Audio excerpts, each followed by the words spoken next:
Now I shall read some poems from another collection of poetry which was published perhaps around 20 years ago. And the title of the poem is the name of my family, which is Nuseiba. Custodianship of sanctity embraces a noble clan, Khazraj of Arabia, that begot the family Nuseiba. Centuries of abode in holiness's city, Jerusalemites since the dawn of Arabian settlement. Ancestors of proverbial honesty and probity, tillers of the soil of righteous deed. Umar and Salah ad-Din trusted noble lineage and moral cause sanctified with generous blood. A towering woman begot the clan, a mother of martyrs, Amara the saint, warrior of Uhud, who repelled evil spears, with her blood defended the noble prophet. Daughter of the Khazraj tribe of Medina, mother of Habib and Abdullah, the righteous martyrs. Nuseiba, the philanthropist of Islam's dawn, the holy warrior of the faith's cause. The sons of Mazaniyas were Saladin's troop, refugees from Jerusalem in the Burin hamlet, judges and scribes over many a century, custodians of the Holy Sepulchre over countless epochs. A Muslim clan trusted by the Christian folk, upholding the ethic of Umar, the equity of Salah. Khazraj embraced the migrants of Mecca and held the sword against Muhammad's foes.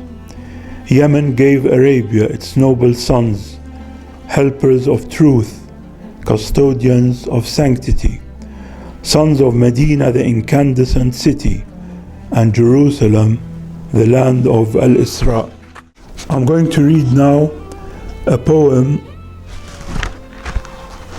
entitled The Inimitable Quran, which refers to the fact that according to Muslim belief, the Quran, the Holy Quran, is the miracle of Islam. That is, no poet or writer can imitate the Holy Quran. And this poem refers to this theme. It is literature's leading wonder, the inimitable words of God, Alif Lam Mim, the miraculous letters of the Quran. The mind is stunned by the coinage. Each word is miraculous formation. Is it magic or poetry, or a book of unsurpassed creation? It narrates the annals of past nations and contains a foretelling of the unknown future. The skeptical poets venture to emulate, but are beaten down by inimitable structure. The philosopher ponders, is it a discourse of logic or a mysterious narration of metaphysical wisdom? The Orientalist deals with it through history or sociology, but it's beyond the explanation of factual matter. Divine origin is not a fiction. The Quran's miracle is God's perfection, a valley of knowledge of unknowable extent. The more the distance, the greater the horizon. Read in the name of thy Lord who created, Allah's final revelation to mankind. Now I'm going to read a poem. Its title is Pax Romana, And of course it refers to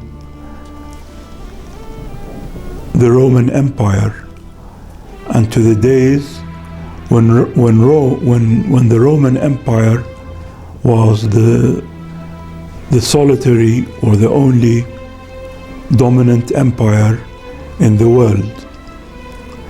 The tribes have a quarrel with Great Rome.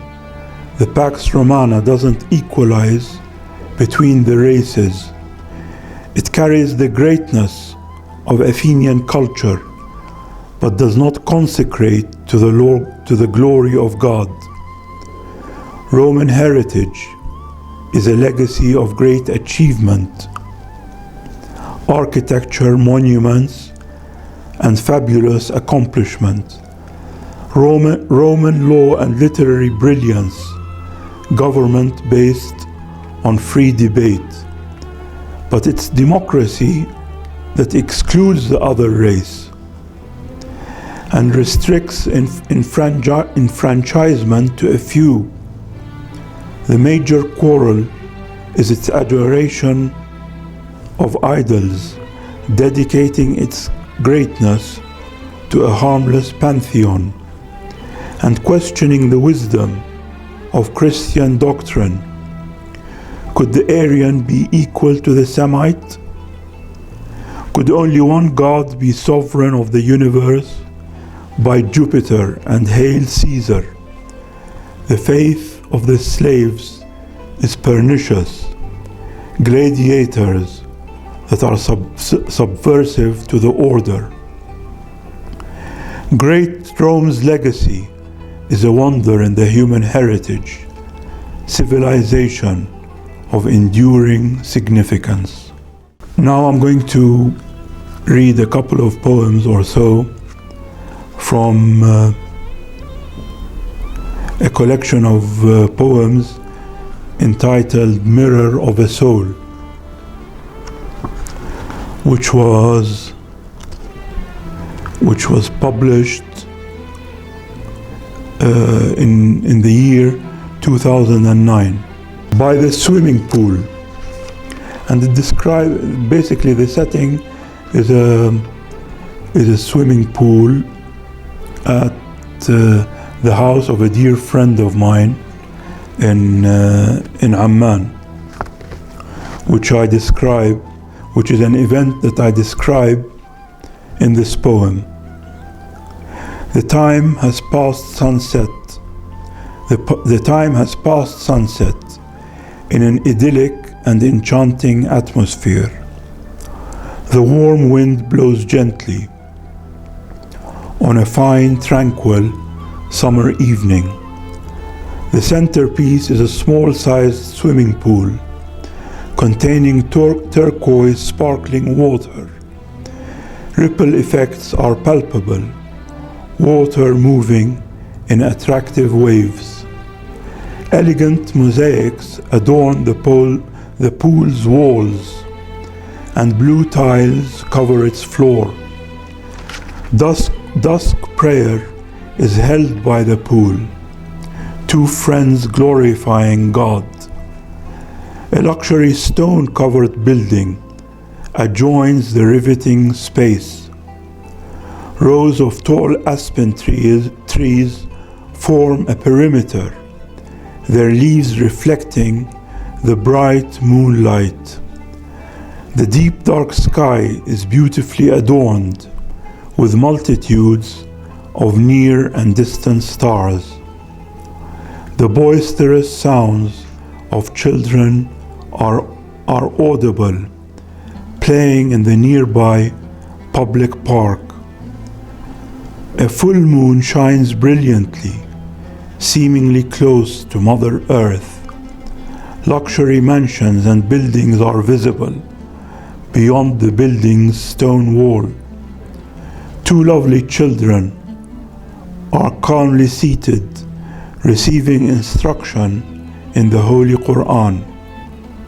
Abu Auni's place is truly splendid, a den in the city of brotherly and sisterly love. Now I'm going to read you, if you will bear with me, a poem entitled Rachel Corrie. And Rachel Corrie is the late Rachel Corrie is a pro-Palestinian activist who was killed, I believe, in Gaza a few years back by Israeli forces. Rachel Corrie perished by the terrible thistles of oppression, wounds that killed but could not eliminate. The courageous stand of a great American, using her flesh and blood to prevent home demolition. A faded yet brilliantly shining star, or a brilliant moon on the grim horizon of humanity. One who believed in the justice of the Palestinian cause, vastly outshining her country's ill-founded positions. Can I compare you to an indomitable plowshare, or a stark red rose that is perennially fragrant, a sweet scent of the death of a noble lady, revealing the follies of modern power, used to buttress iniquitous occupation and the oppression of an entire people. Recorded in the annals of the March for Peace is the martyrdom of a courageous, non-violent warrior, a young human who made the ultimate sacrifice that her country's misdeeds be redeemed. Forever, the children of Arabia and Palestine will with grief remember an incandescent light, an incandescent candle in a terrible storm of ill will, injustice, and power abused to perpetuate a sordid chapter in human history. With this is the conclusion of this poetry reading. I hope you enjoyed some of it. God bless you and take care. Shukran.